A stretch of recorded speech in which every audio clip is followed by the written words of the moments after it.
Banyak orang yang bertanya kepada saya, "Bang, kenapa data saya itu masih baru? Saya belum pernah minjol, tapi kok ditolak terus, Bang? Itu gimana sih?" Oke, begini penjelasannya ya. Assalamualaikum warahmatullahi wabarakatuh. Balik lagi di channel Sekelas Pinjol.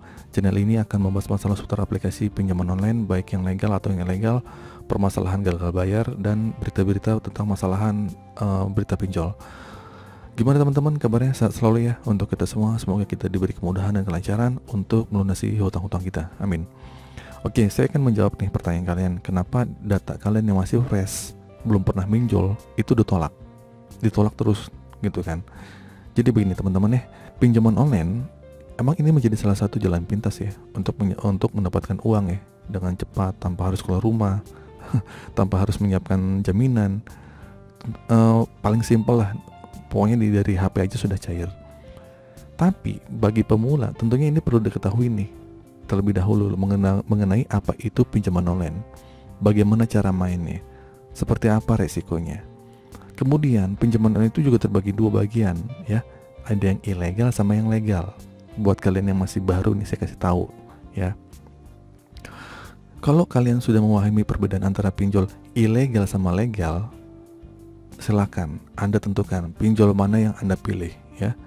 Namun kali ini nih saya ingin memberikan trik bagaimana solusi jika data Anda masih fresh alias masih belum pernah pinjaman kemanapun, alias masih bersih, namun pinjaman online kalian selalu ditolak, baik yang ilegal ataupun yang legal.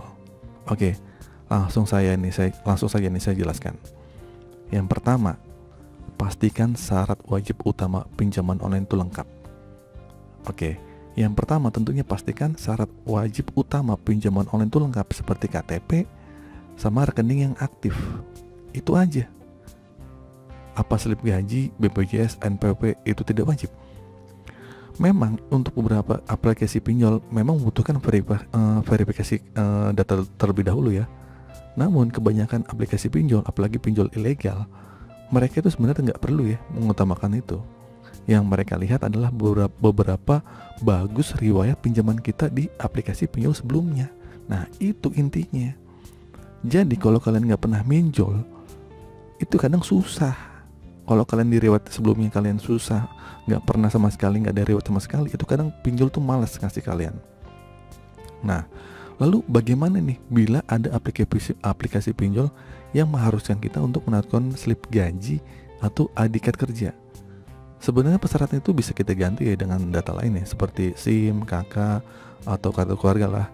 Yang lainnya bersangkutan dengan data pribadi kita gitu kan. Apa benar bisa? Ya beberapa teman akhirnya bisa lah gitu kan. Alhamdulillah di ACC gitu kan. Nah yang kedua nih, syarat yang kedua, jangan asal mengisi kontak darurat. Nah ini kalian mau minjem kontak daruratnya tapi sok-sok ngasal. Banyak sih yang berhasil tapi kan kebanyakan ditolak juga. Nah peran yang gak kalah penting yaitu mengisi kondar atau kontak darurat. Pastikan nih ya, kontak darurat yang Anda daftarkan adalah kontak yang aktif, dapat dihubungi, dapat menjawab pesan ketika si aplikasi pinjol itu meminta verifikasi data. Karena kontak darurat ini juga membutuhkan kelancaran pengajuan data. Selain kontak darurat ini nih, bahwa aplikasi pinjol itu terutama yang ilegal itu dapat mengintip bahkan menyimpan semua data-data kontak yang ada di HP kamu. Kok bisa? Iya bisa.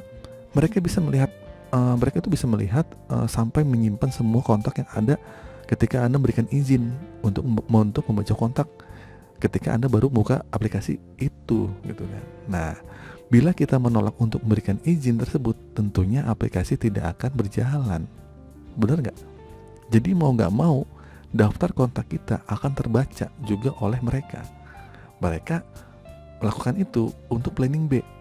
Karena jika suatu saat sudah waktunya Anda membayar atau kalian gagal bayar, mereka itu bisa menghubungi semua kontak-kontak yang telah mereka simpan sebelumnya. Terus bagaimana Bang mensiasatinya? Triknya, jangan simpan nomor-nomor yang penting sebelum mengajukan pinjol. Simpan aja nomor-nomor yang sekiranya suatu saat jika nomor kontak darurat Anda teror, adalah orang-orang yang tidak akan buat Anda malu. Misalnya jangan sampai nyimpen orang tua, jangan sampai nyimpen kontak-kontak seperti teman, kakak, keluarga, dan atasan lah, jangan sampai. Nah, terus Anda juga bisa menambahkan kontak fake nih ke dalam kontak Anda supaya memperkaya kontak Anda. Kontak fake itu maksudnya kontak palsu lah ya. Nah, sehingga ini lebih meyakinkan dari aplikasi pinjol sendiri itu untuk mengaksesi pinjaman kalian. Nah, selain itu ketika Anda diteror atau ketika Anda gagal bayar, yang kena adalah kontak fake tersebut.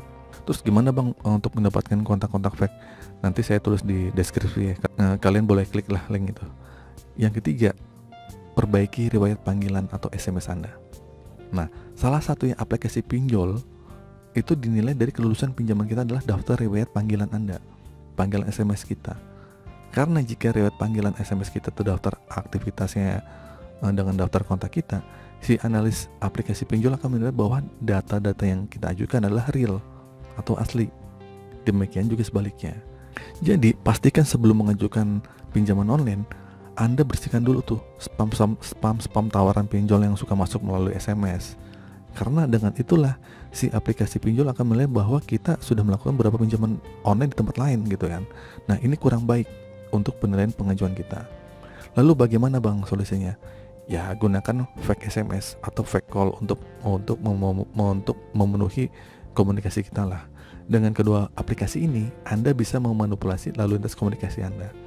Ya, Anda bisa mengatur jam, berapa lama Anda panggilan masuk SMS, dan berapa kontak Anda. Kemudian membuat minimal 10 komunikasi. Dengan begitu, riwayat Anda akan terlihat lebih baik. Ya, fake SMS sama fake call gimana Bang? Kalian downloadlah di aplikasi, itu ada di Play Store. Jadi begitu ya teman-teman ya. Dengan 3 trik, semoga yang ditolak terus bisa diterima. Yang pertama, pastinya syarat wajib utama pinjaman itu sudah lengkap ya, seperti KTP, nomor rekening itu aktif berdasarkan rekening kita. Yang kedua, jangan asal mengisi kontak darurat. Yang ketiga, itu perbaiki riwayat panggilan atau SMS Anda. Yang selanjutnya adalah ya berdoa aja, semoga kalian di ACC. Tapi intinya begini teman-teman ya, data fresh atau nggak fresh, yang penting bagaimana kalian mengisi datanya sesuai lengkap ya, karena itu juga untung-untung juga. Kadang orang sudah langsung lengkapnya tapi masih aja ditolak. Pada intinya kalau fresh itu, kalau kalian nggak pernah minjol sama sekali, itu kalian biasanya ditolak. Makanya kalau mau itu kalian harus minjol dulu di aplikasi pinjam online, pinjol yang sudah terdaftar dan kelas-kelas besar seperti di Akulaku atau Kredivo. Ya mungkin dapat limit kecil dulu, tapi setidaknya kalau kalian pernah berhasil minjam di situ dan kalian akhirnya bisa membayar tepat waktu dan bisa membalikin, mungkin kalian akan terbuka sama pinjol-pinjol yang lainnya. Tapi dari saya, jangan pernah pakai pinjol ya. Tapi saran dari saya, semoga kalian jauh-jauh lah dari pinjol ya. Cara ini digunakan buat kalian yang sudah mentok banget untuk nyari uang kemana-mana. Oke, itu saja teman-teman video kali ini. Semoga video ini bermanfaat. Akhir kata, assalamualaikum warahmatullahi wabarakatuh.